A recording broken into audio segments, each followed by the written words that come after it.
Maraming salamat po. Habang pinapakinggan ko, feeling ko patay na ako.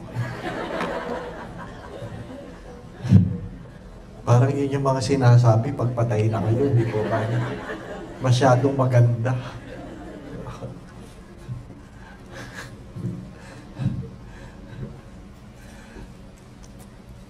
I had my CPE ascend in 1993 under Father Anselmo Sambotti. And when I shared this, Father Almar said, 3 years old pa lang ako noon. Grabe, tinanda ako. Ano po? A season of reflection, waiting in grace. I'm happy I'm here, not being a patient. Ano po? But someone hopefully will be able to encourage you and to look at life in the way God wants us to look at it. You all notice that the most sincere prayers are said in the hospitals, not in churches. The most sincere prayers are said in the hospitals and not in churches. The same. The most sincere kisses or hugs are made in airports, not in weddings. May camera kasi sa weddings eh. Sa airport, alam mong aalis na yan at di mo alam kung babalik pa yan, di po ba? Na? 3 things that we would like to contemplate in this afternoon. Number 1, reflection. Reflection. The capacity to distance ourselves and see the bigger picture. Hindi na nagninilay ang tao. Kadalasan, kaya hindi natututo. We seldom reflect. We seldom distance ourselves from our problems. We seldom distance ourselves to see the bigger picture. And because we are so overwhelmed with what is happening, we end up miserable, if not troublesome. Lahat naman may pinagdadaanan. Kanina, habang may kausap si Father Almar, tungkol sa isang pasyente, sabi, ang kailangan namin 2 vial sa isang gamutan, sabi. Nakakuha kami ng discount. Ano po? A big discount, 75. Sabi ko, grabe, 75. Ha? Kaya lang, yung cost ng vial, 50,000 pa rin. Ha? Paano na lang kung walang discount? Di po ba, anak? Naalaala ko yung bata na umuwi sa bahay, sabi niya, "Ma, anong ulam?" Sabi ng nanay, "Tingnan mo sa rep." Sabi ng bata, "Wala naman tayong rep ah." Ay di wala tayong ulam, di ba? Ay parang pag ikaw ay may sakit, pag sinabing tignan mo sa wallet, wala naman tayong wallet ah. Wala tayong babayan, di po ba na? Nakwento kanina nito that I was a victim of a stabbing case in the corner of Moraita Recto in 1982. Multiple stab wounds, 5 ang tama ko. And I brought myself to FEU Hospital after 2 hours because the only hospital I know during those times was UST. I tried to go to UST, taking a jeep. Nagkamali ako na sinakyan, nauwi ako sa Quiapo. Ano po? At nung nalaman ng mga tao na papunta ako sa hospital, tinuro ako sa FEU. Sabi ko, sana nung sinaksak ako, tinuro na sa akin yung FEU para doon na lang ako tumakbo. Malapit sana. Ano po? After 2 hours, everything is painful. Wherever they touch you, it's painful. Ano po? I need to be operated I need to be operated. Half of my body begins to paralyze.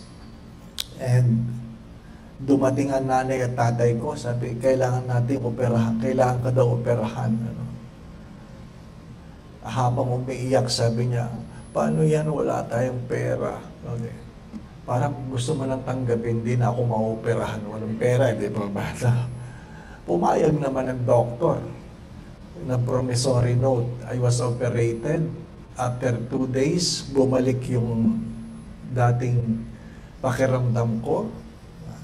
I do not know if you know this story, that I asked the doctors if I can be allowed to go out because during those times, the bill was already piling up. After 1 week in the hospital, ang sinisingil ay 26,000. In 1982, that's a big amount of money. 26,000. Sabi ko, Dok, pag hindi niyo ako pinayagang lumabas at maghanap ng pera, ay lalong lalaki yan. And the doctor was kind enough to say, sige, palalabasin kita. Pero hindi ko tatastasin ang tahi mo pag hindi ka nagbayad. Ano po? Bigyan kita ng 14 days. Ano po? Lo and behold, I've been walking around Metro Manila looking for money. Looking for money. Nanghingi ako kung sino man ang pwedeng hingan ko. Tumaya ako sa high alay na 2 beses na hindi naman nanalo. Ano po? Nag-iisip ako sa harapan ng simbahan kung sino pwedeng magbigay.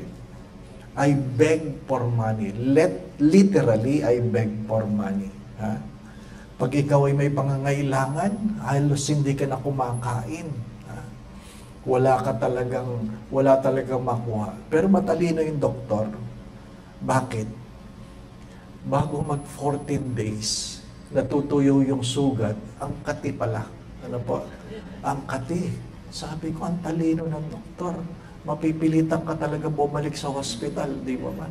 Sabi ko sa kapatid ko, ikaw na lang ang magtanggal, ikaw na lang. Sabi niya, paano pag na-infection?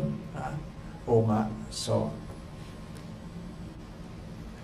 wala talagang pera, pero makati na. Bumalik ko sa FEU Hospital. And the doctor accidentally was in the front door. And when he saw me, he said, oh, ano, kumusta ka na? Sabi ko, Dok, Makati na. Sabi, tingnan natin. Dinala niya ako sa likod ng hospital. Hubad. Nakita niya, ang galing ang bilis bumalik na sugat mo. Tapos, pinunasan na yan. Nilagyan na ng agwa oxinada. Ano po? Alam niya naman yan, ang mga nilalagay noon, bumubula-bula pa, di ba? Agwa oxinada. At nagsimula siyang tanggalin yung tahi ko. Hindi ko muna sinasabing wala akong dalang pera. Ano po? Sabi ko, Lord, alam mo namang hindi na ako magsisinungaling, pero mamaya na lang pagtapos na. Mamaya na lang. Tinapos naman ng doktor. Ano po? Tinapos niya. Nilagyan ng Band-Aid. 5 Band-Aid. Ano po? Before I was able to say, Dok, wala akong pera. Sabi niya, ang swerte mo, Totoy. Ang swerte mo, Totoy. Tinanggap ng DSWD ang kaso mo. Bayaran mo itong Band-Aid. 25. Ano po? 25 cents. 5 pa lang ang Band-Aid. No? 25 cents. That was the first time I cried in public. First time. We are taught never to cry. But that was the first time I cried in public. And it was the first time I made my public profession. Sabi niya, ba't ka umiyak? And the first time I said this in public, kasi po, napakabuti ng Diyos. First time, I said in public. Ano po? Sabi na, sige, tama na. Ano po, tama na. So, sabi niya, Ang sabi ko lang sa doktor, at least, Doc, yung man lang 6,000 may balik ko sa inyo. Sabi niya, don't worry about it. Don't worry about it. And after 6 months, ang amin pong nanay ay nag-aalaga ng baboy, nagpapaanak ng baboy. Ano po? After 6 months, nagkaroon po, nanganak po yung isang inahin. And just enough, we were able to raise 6,000. At dahil ang pangako ko, so dala ko po yung 6,000 uli sa hospital. And I was looking for the doctor. The name of the doctor was Dr. Roman Cruz. And I was looking at the directory. There was no Dr. Roman Cruz. There was no Dr. Roman Cruz.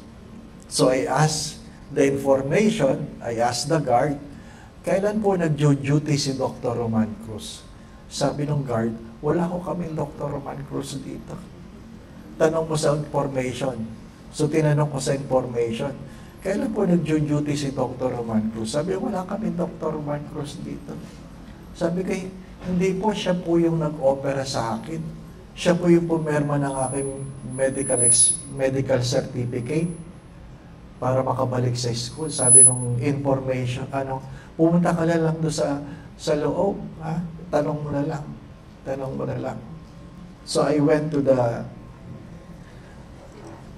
information office, another office, kung saan nakatago yung mga documents. Sabi ko, saan po naka-assign si Doc Roman Cruz? Sabi niya, wala kami.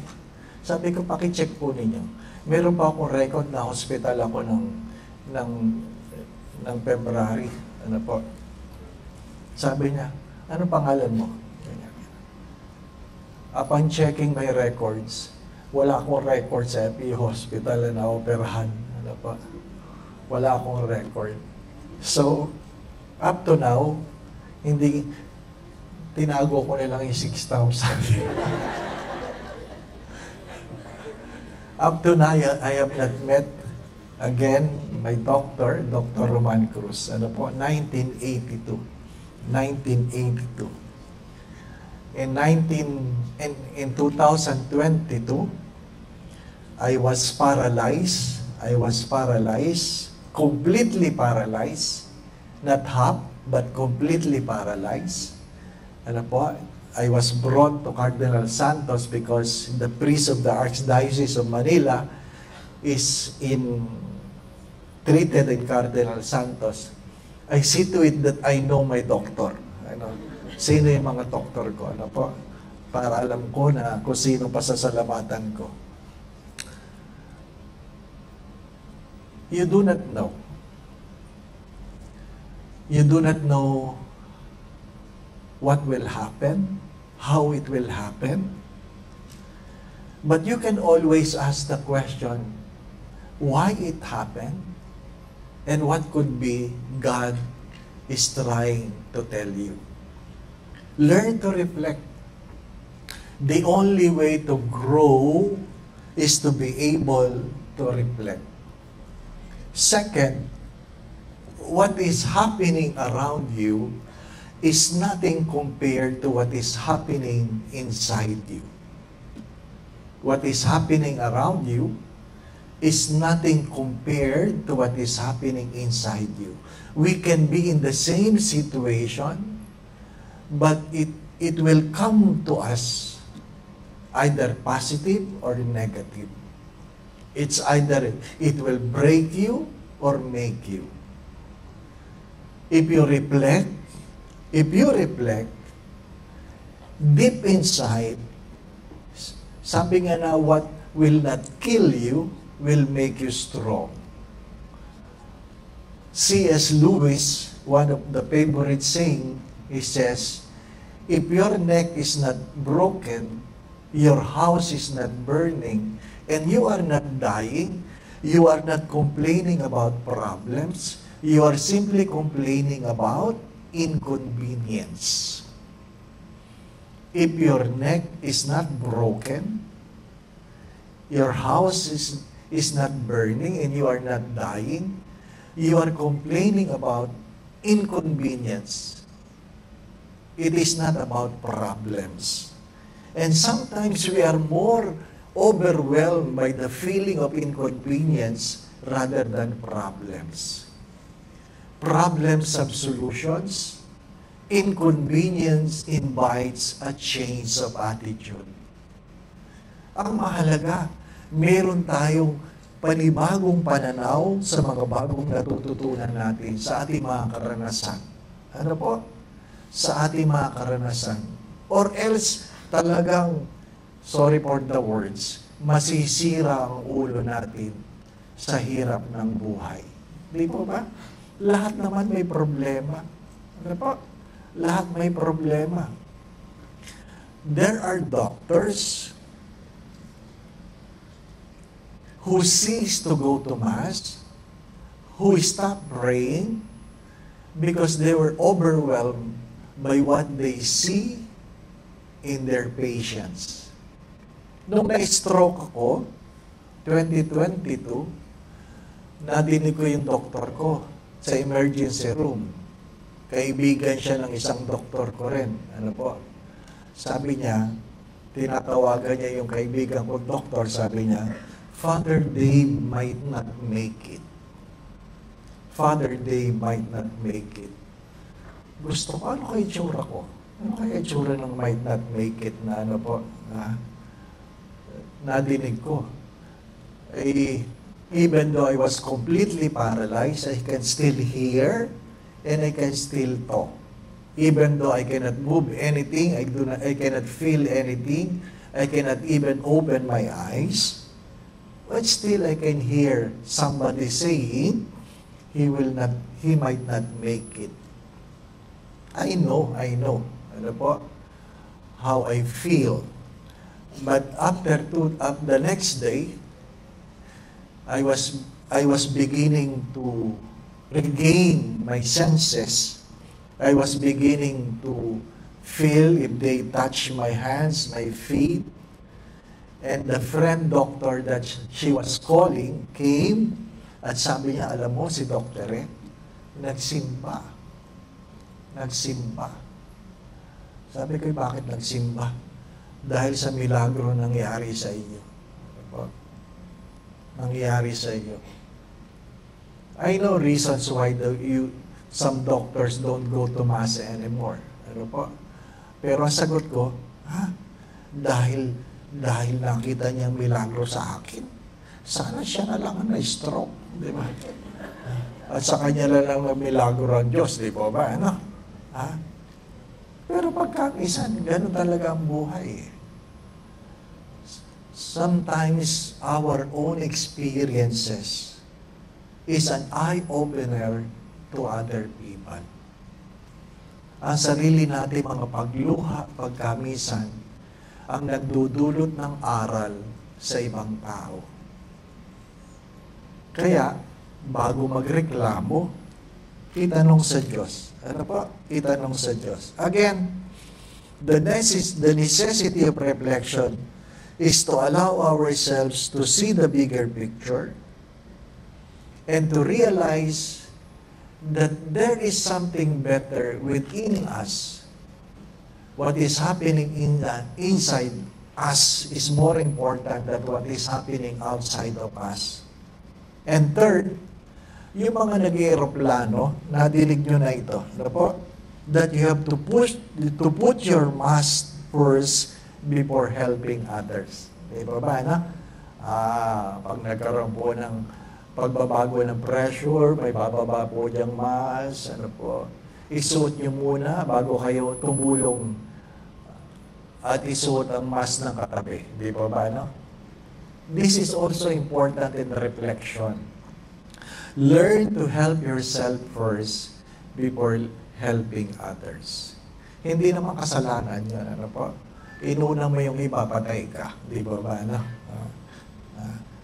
Mahalaga that we learn to take care of ourselves.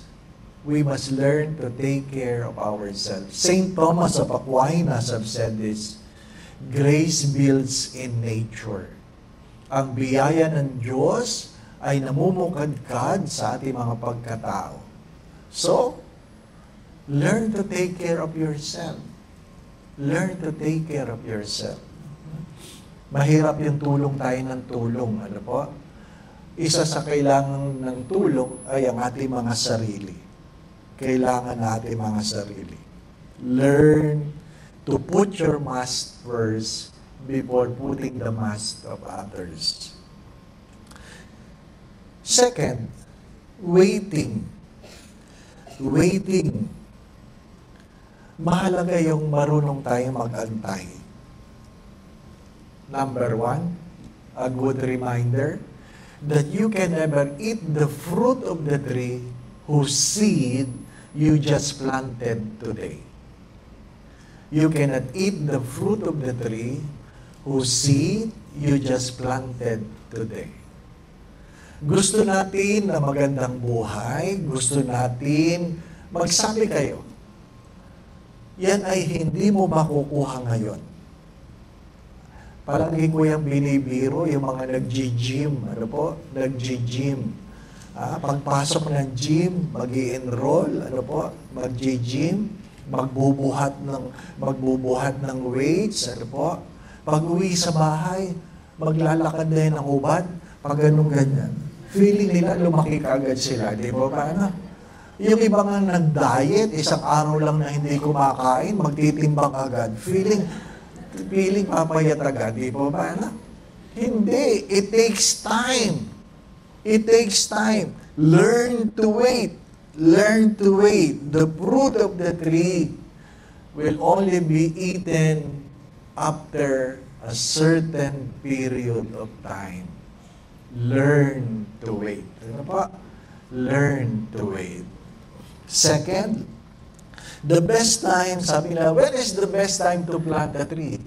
And the answer is 20 years ago. When is the best time? 20 years ago. You want a shade? Too late. If you'll just plant the tree today, don't expect a shade. Don't expect a fruit. So, when was the best time? 20 years ago. When is the next best time? Yesterday. Yesterday. So when is the next best time? Today. Today. Di po ba? Today. Psychologically, to fulfill our regenerative need, you have to do three things. Three things. You plant a tree, you write a book, or bear a child. Gusto nyo magpatuloy ang buhay nyo na mapil ninyo na hindi maiiwan o mapuputol ang buhay sa kamatayan? Ano po? Bear a child. Hindi ko pwedeng gawin. Ano po? I have planted a tree many times. I have written one book. Ano po? At least, do something for yourself. Do something for yourself. Ano po? Do something for yourself. Because you have to accept, my dear friends, my dear brothers and sisters, we came with nothing, we will live with nothing, and the only thing we can do is to leave behind a legacy. Your legacy can be a tree, can be a book, or a child. Pag wala ka niyan, papaano na lang? Di ba ba, anak? Pwede na magsimula magtanim mamaya. Di ba ba, anak? Tree. Hindi yung kamatis. Tree. Ano po? Puno. Ano po? If you want to leave behind a legacy, at least you plant a tree, you bear a child, or write a book. Second, the best time, yes. Third, live a life of discipline. Three things in waiting. You cannot eat the fruit of the tree which you have planted today. Second, the best time to plant a tree is 20 years ago. Third, it takes discipline. It takes discipline to obtain our desired results. It takes discipline to obtain our desired results. For 15 years, I've been the prefect of discipline of Holy Apostle Senior Seminary. And I have been telling them that discipline is never about punishment. Discipline is never about punishment. Discipline is embracing certain habits so that you will be able to live a life of excellence and distinction. Embracing certain habits so that you will be able to live a life of excellence and distinction. You want to be a good piano player? You have to discipline. You have to practice. Name it. Saan nyo gustong maging magaling? You need to discipline yourself. You need to discipline yourself. A good friend of mine who studied music, who wants to play a guitar well, I saw his fingers bleeding already. Bleeding. And still, he has to practice. Why? You have to overcome your need for comfort if you want to live a life of excellence and distinction. Mahirap ngayon, kulang na sa disiplina ang marami. Di po ba, no? Kulang na sa disiplina. Kinukwento ko po ito lately.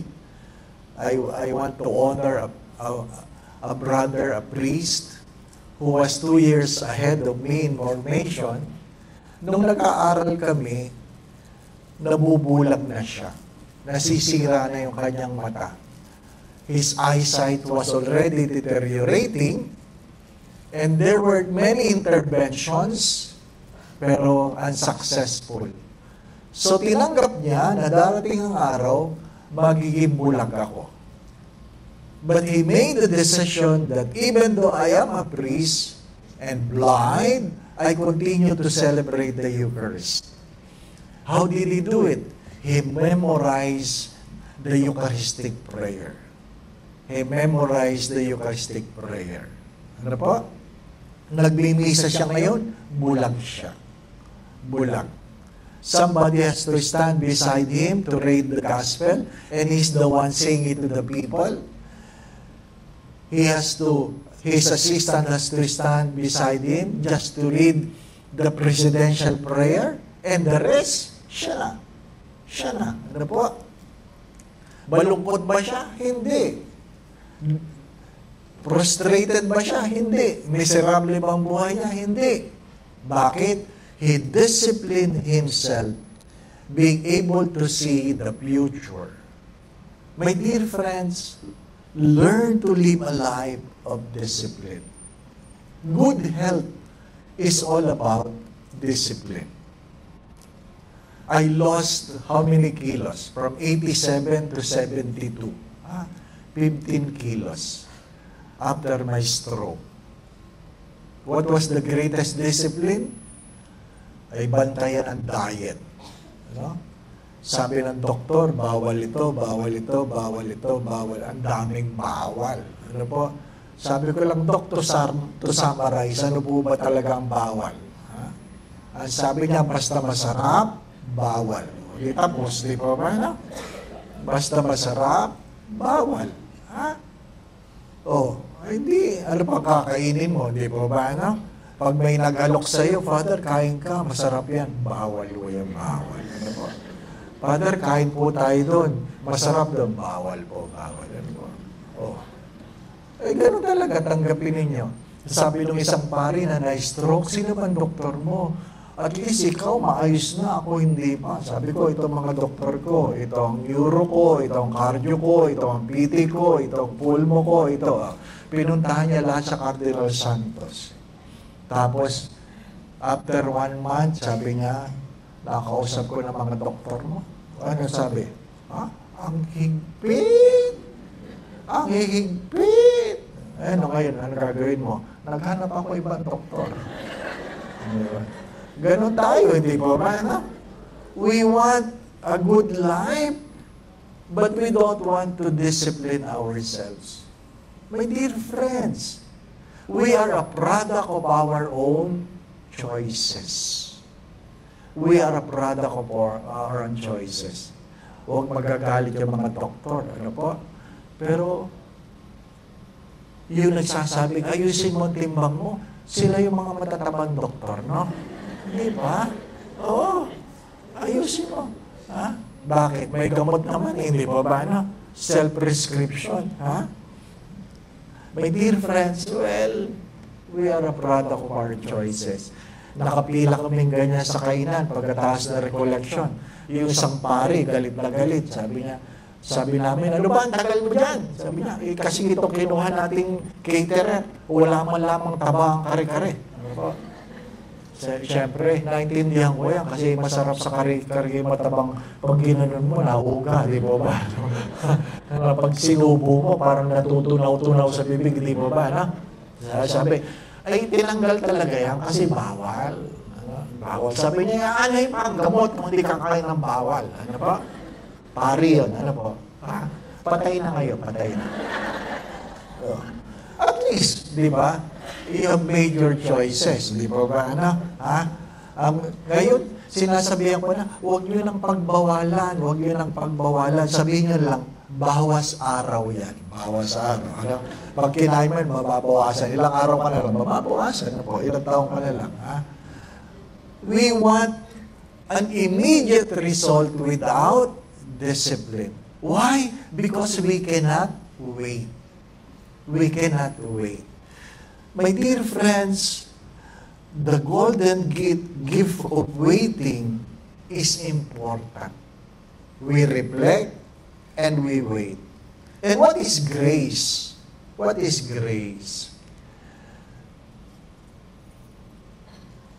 It is simply defined as enjoying the gifts you do not deserve. Enjoying the gifts you do not deserve. Grace is a gift that is freely given by God. It is not something you can solicit, you will solicit. It is something out of the generosity of God that He gave it to you, even though you are not worthy of it. That is grace. Bishop Bacani, in Tagalog, sabi niya, ang biyaya ay isang regalo na kung saan, pag may hiningi sa iyo ang Diyos, hindi ka makakatanggi. Grace will simply make your heart so grateful that whatever the giver will ask, you cannot say no. Ano po? You cannot say no. Going back to the stabbing case. Going back to the stabbing case. Po? Nung gumagaling na ako, sabi nung kapatid ko, sabi niya, so paano ngayon? Magpapare ka na. Sabi ko sa kanya, nasaksak lang, pare agad. Diba? Gusto ko mag-mechanical engineer kasi yung aming dalawang tiyo nasa Saudi dati. Ano po? Nasa Aramco. Tuwan-tuwa kami. Tuwing umuwi yan, ang daming balikbayad box. Ha? Ang daming regalo. Ang daming chocolate. Ano po? At sa pinakamaganda nun, Betamax. Ano po? Hindi lang inabot ng kabataan yung Betamax. Ano po? Baka pinakainabot nila VHS, Betamax nun, ha? Namumugto na yung mata mo kapapanood ng Betamax. Sabi ko, pag mechanical engineer ako, I want to go to Saudi, ano po. But lo and behold, after 10 years working, I was called to the priesthood. I was called to the priesthood. I was already engaged. Hindi ako bigo sa pag-ibig, excuse me. Mukha ba akong bigo sa pag-ibig? I was already engaged. And we're supposed to get married already. And I told her, sabi ko lang, I'm not feeling well. There's something bothering me with regard to our decision, can I discern again for the second time if I'm really called to the married life? Ano po? Nag-retreat ako. 1 month. 1 month. Ha? 1 month. Ano po, palagi kong sinasabi lang sa Diyos, Lord, i-bless mo naman ang marriage ko. Bless mo naman. Ano po? Hindi sumasagot ang Diyos. 3 weeks na. Naka 3 weeks ka na nagdadasal, hindi sumasagot. Ano po? Ibig sabihin nun, mali yung prayer. Hindi po ba? So, sabi ko, ano bang gusto mo? Ha? And God said, make a choice and I will bless it. Total, buo ng sariling, buo ng pag-iisip mo, buo ng gusto mo. Para saan pa? Para ako'y tanungin. Nakonsensya naman ako. Di ba ba? No? Nakonsensya naman ako. So, anong gusto mo? Ha? That led me to enter, applied in the seminary. So sabi ko sa girlfriend ko, sabi ko, subukan ko lang. Iyak siya ng iyak. Sabi, papasok pa lang ako, hindi pa ako ordinahan. Papasok pa lang, itatry ko pa lang. Sabi niya, paano kung hindi ka matuloy? Hindi babalik sa iyo. Sabi niya, po. So, the whole first year, pinagdadasal kong pangalan niya, sinakasulat doon sa whiteboard, hindi naman nila kilala kung sino yan. Ano po? Malay ba nila? Araw-araw pinagdadasal ko, sana mag-asawa na, sana mag-asawa na. Bakit ko pinagdadasal na mag-asawa na? Ang hirap maging pari, na pag kayo pari na, nagmimisa kayo, mayroong matandang dalagang nagsisimba, na ikaw may kagagawa. Di ba ba? Oo, mahirap yun. Hindi nyo lang naiintindihan yun. The Lord be with you. Ako, ito na naman. Di ba ba? Nagmumultong kahapon. Di ba ba? Araw-araw yun, pinagdadasal ko yun. Ano po? Sabi ko, Lord, kung talagang ako'y pinagpapari mo, ako'y palayain mo naman sa burden na ito. Ano po? You know, after 1 year, tumawag siya, sabi niya, I'm getting married. Oh, di ba? Ano? Answered prayer. I'm getting married. Ang tanong ko sa kanya, bakit? Sabi niya, bakit hindi? O nga pala, pinagdadasal ko nga pala ito. Ano po? You simply need to wait. You simply need to wait. The gift of grace will come to you in a time you don't expect. But it will come. It will come. If you reflect, if you wait, and allow the grace to come. Darating yun. Inaasahan ko ba na magiging libre yung bayad sa hospital during the stabbing case? No. Maasahan ko ba na somebody will shoulder the expenses? No. There are a lot of things in my life, and I would say in your life, yet you do not expect.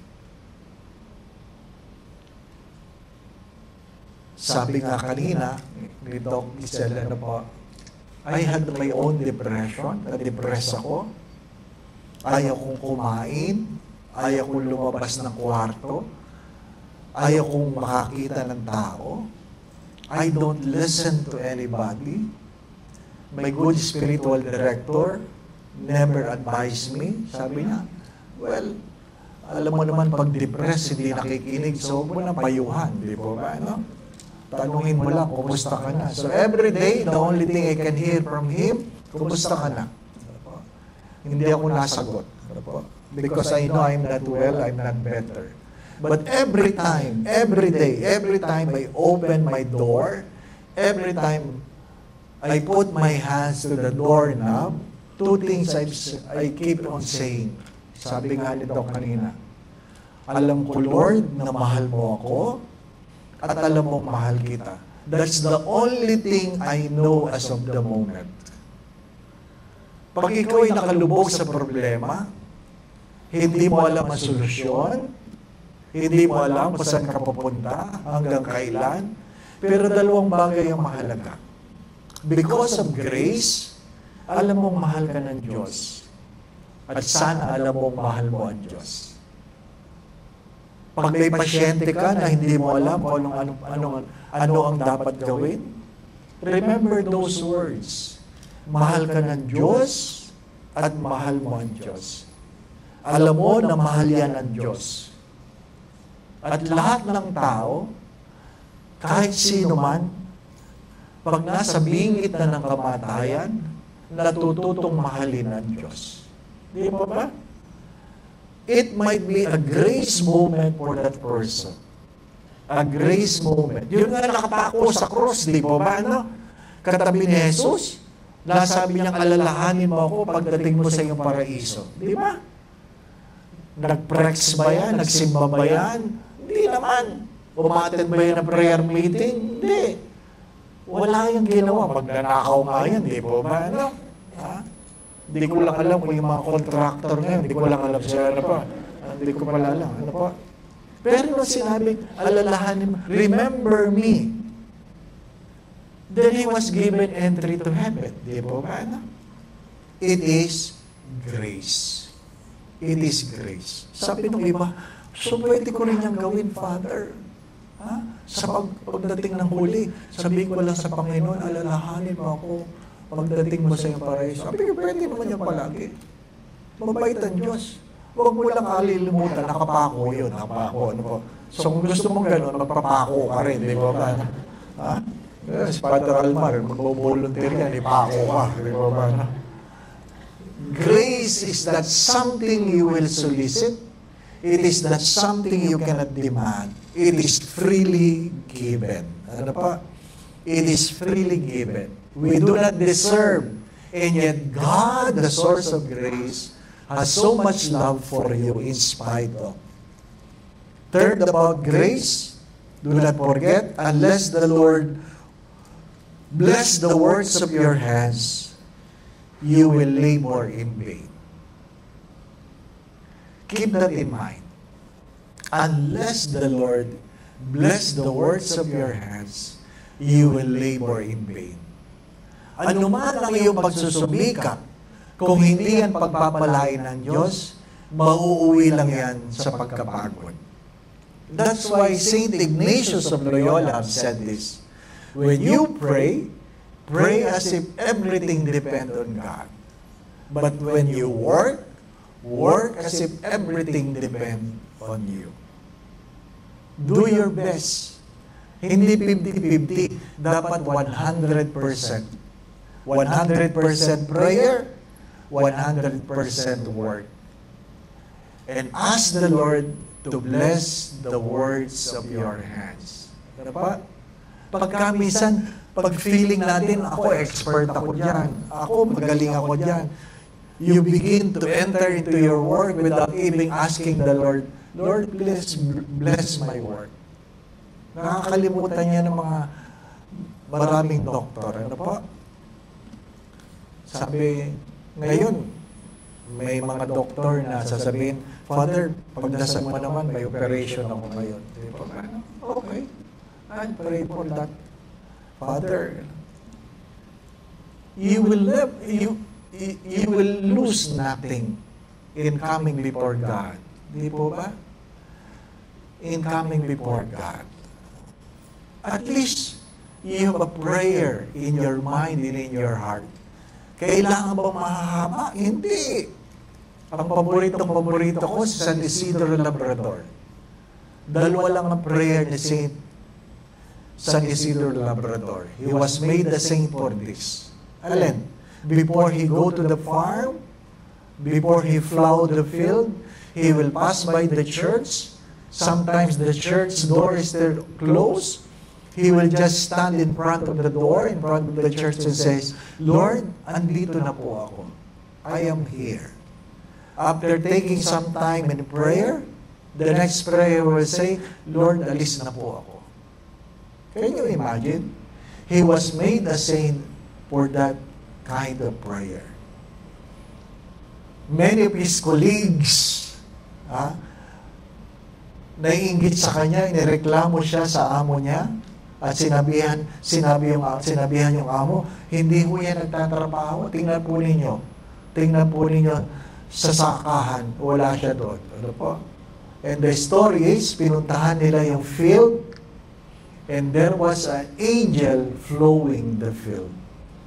In his absence, it was the angel who was flowing the field.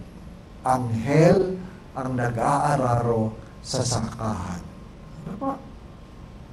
Bago pa siya makarating sa sakahan, because he spent his time in prayer, God already have taken some of his responsibility. Let us go back to prayer. Ano pa? There's so much grace that comes in prayer. Ang paborito ko lang na kwento, nung na-stroke ako, yung aking pong secretary, yung aking pong cook, umuwi sa kanila. Yung nanay niya, dating mother butler ng parokya na pinaglingkuran ko, na may stroke na, sabi niya, Nay, si Father, hindi magandang kalalagayan, na-stroke. Iyak agad si nanay. No? Iyak agad. Sabi niya sa mga anak niya, mga anak, tayo magtipon-tipon. Tayo ay magkapit kamay. Ipagdasal natin si Father Day. Hingi natin sa Diyos na siya'y gumaling. Ano po? At sila ay nagkapit kamay. Sabi niya, sabay-sabay nating dasalin. Bless us, O Lord, in this thy gifts. Yun lang naalala ng matanda. Ano po? Ha? Siguro, stress. Gumaling naman ako. Gumaling naman ako. Ano po? Ha? Kaya nung ako'y gumaling, biniro ko talaga. Bless us, O Lord, na pala alam niya nanay, ha? Malay niyo. Di po ba, ano? May pasyente kayo, nakalimutan, bless us, O Lord, in this day. Sometimes we are so full of ourselves. Ano po? Again, the golden gift of reflection, waiting, and grace. Ano pong practical advice? Ano pong pwedeng baunin? Number 1, whatever happen, stay focused. Stay focused. Fix your eyes on Jesus. Ano man ang iyong pinagdadaanan, ano man ang iyong problema, o kung ikaw naman ay masayang-masaya, stay focused. Fix your eyes on Jesus. You remember Peter, who asked the Lord, if I can come to you and walk on the water? Diba? He was able to walk on the water in spite of the storms. Bakit siya lumubog? For one simple reason. He removed his gaze from God. He lost his focus. Ano pa? Stay focused. Ano ba na problema? Nung ipinasok ang tatay namin sa hospital, he spent 19 days in the ICU before he passed away. Torture. Ano po? Kasi hirap na hirap akong tingnan ko ang tatay ko na naka-intubate. Ano po? And I was in the chapel, I was kneeling and I asked the Lord, sana naman may mag-anoint sa tatay ko, sana naman may mag-anoint, sana naman. Tagal ko nakaludo, sana naman may sana naman. And I hear God says, bakit hindi ikaw? Oo nga pala, pari nga pala ako. Ano ba? Nakalimutan ko, pari ako. Oo nga pala. Pagka minsan, pag ikaw yung nasa problema, nakakalimutan mo kung sino ka, hindi po ba? Ano? Stay focused. Stay focused. Ano pa? Pagka minsan nakakalimot tayo, hindi tayo ilalagay ng Diyos sa sitwasyon na hindi natin kayang panindigan. Stay focused. Andyan ka for a particular purpose. So, stay focused. Stay focused. Second, Persevere in your struggle. Persevere in your struggle. Never run away from your problems. The only way to develop strength is to carry some weights. Alam natin yun. Ano po? The only way to develop your strength is to carry some weights. Kung gusto mong lumakas ang muscle mo, magbuhat ka. Hindi pwedeng kutsara tinitor lang. Ano po? Magbuhat ka. Carry some weights. You all know this, that we have learned more wisdom in our problems and failures than in our success. We learn more wisdom in our failures than in our success. After my stroke, doctors would study my case. The first 3 months, sabi nung kasama yung kaibigan kong doktor, pinag-meetingan ka na naman namin. Pinag-aralan lahat ng gamot. Ano sabi? Ay, wala kami makuha. Mag-meeting na uli kami. Ano po? After another 3 months, 6 months after the stroke, nag-meeting na uli sila. Sabi, ano na conclusion? Wala na, tinabi na ang kasa mo. Sabi niya, milagro ka lang talaga. At least, di po ba? Ano? So, early this year, I was invited to speak before the Stroke Society of the Philippines. Ano po?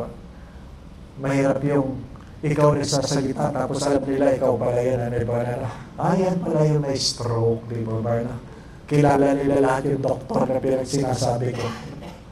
Malin ko, di ba? If you cannot be a good example, at least you can be a bad example. Di ba? At least you are an example, no? Persevere in your struggle. Persevere in your struggle. Alam mo yan, pag pinagdaanan mo na, sabihin mo lang, pinagdaanan ko na ito. Kaya ko ito. Only if you have learned.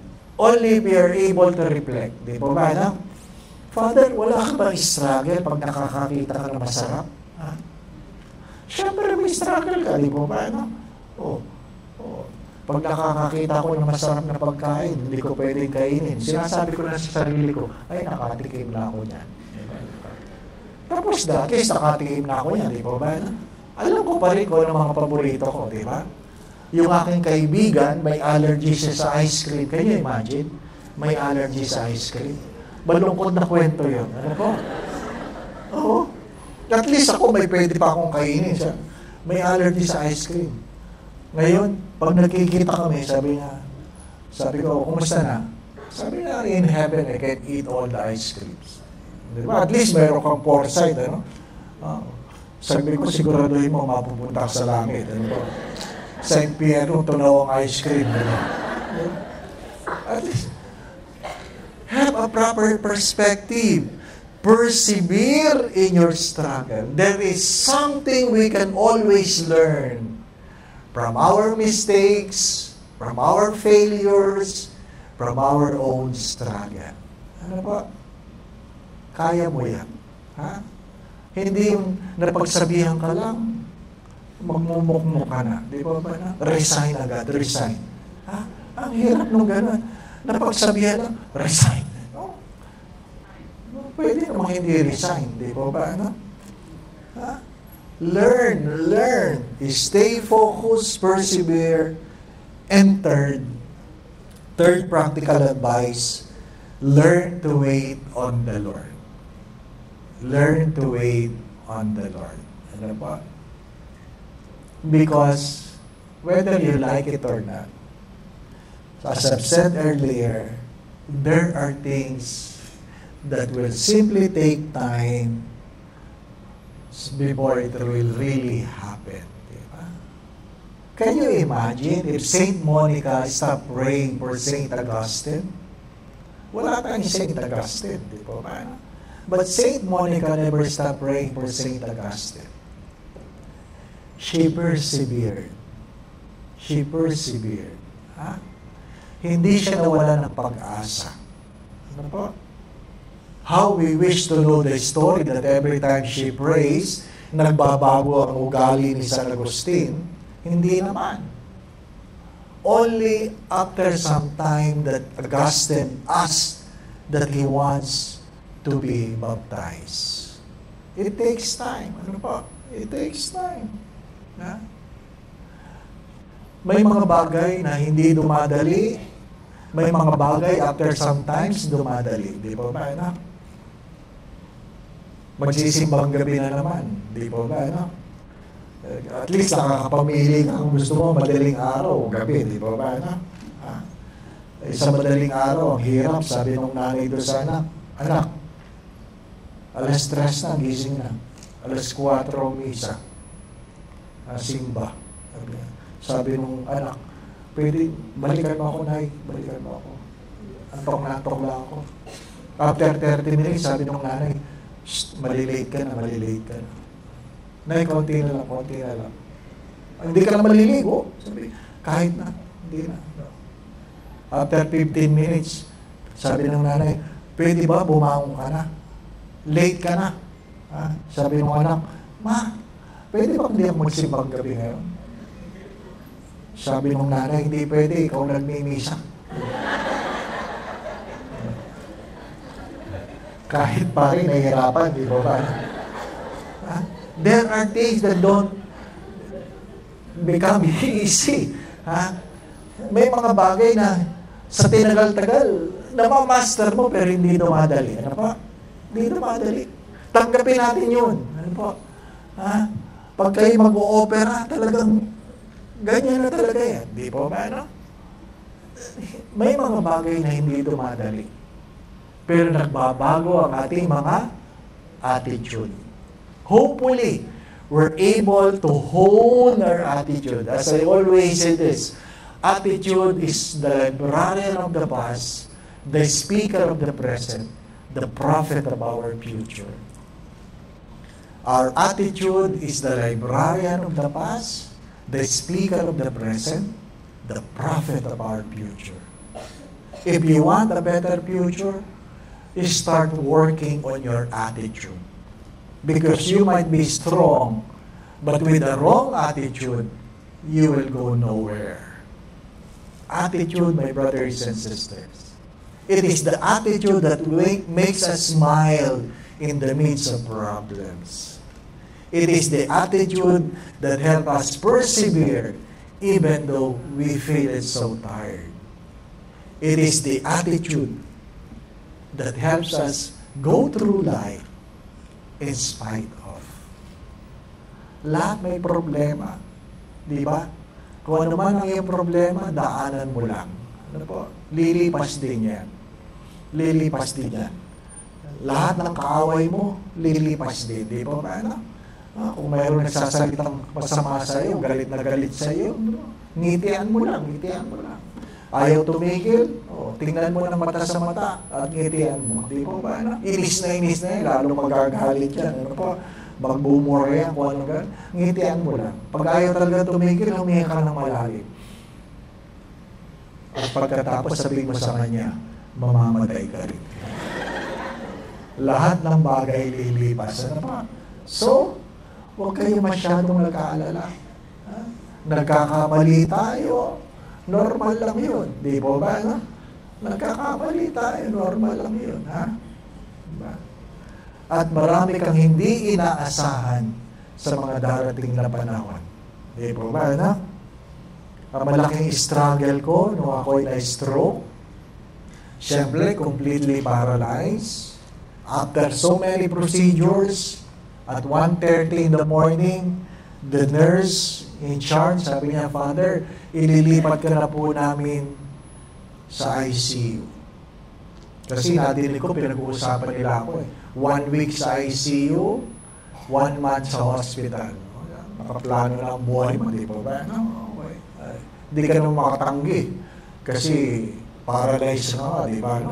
Nakakatawa nga yun, pinapasok ako sa MRI, nakapasok ako ganyan, pinapasok. Sabi, Father, huwag kayong gagalaw, huwag kayong gagalaw.